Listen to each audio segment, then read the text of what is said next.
আম্বানি বাড়ির বিয়ে শেষ হলেও এর রেশ যেন কাটছেই না। বিয়ের পর এখন সোশ্যাল মিডিয়া সরব অনুষ্ঠানে তারকাদের সাজ পোশাক নিয়ে।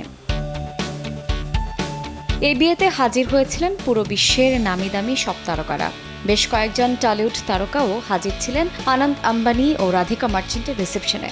সেই তালিকায় নাম ছিল রুক্মিণী মৈত্র, সুচিত্রা সেনের দুই নাতনি রিয়া ও রাইমা সেন, নুসরাত জাহান, যশ দাশগুপ্ত, শাশ্বত চট্টোপাধ্যায় ও নায়িকা সুস্মিতা চট্টোপাধ্যায়। আরও কয়েকজন টলি তারকা নিমন্ত্রিত ছিলেন, কিন্তু তারা অংশগ্রহণ করেননি। সিনেমা থেকে পোশাক, টলিউডের বিভিন্ন বিষয়ে সরব থাকেন অভিনেত্রী শ্রীলেখা মিত্র।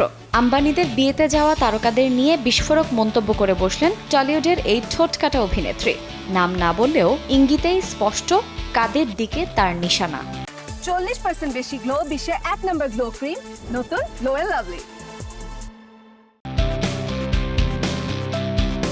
শ্রীলেখা তার ফেসবুকে একটি পোস্টে লেখেন, নোংরা এক্সিবিশন চলছে, মানুষ সেগুলোই গিলছে। টলিউডের তারকারা ভাড়া করা পোশাক আর গয়না পরে ছবি তুলে বোঝাচ্ছে তারা ভিভিআইপি, আর কিছু মানুষ তাদের দেখে বলছে বাঙালি হিসেবে গর্ববোধ হচ্ছে। তিনি আরও বলেন, এসব দেখে তার স্বর্গে যাওয়ার সময় হয়েছে। পার্সোনাল আর ডিগনিটি বলে আর কিছুই রইল না।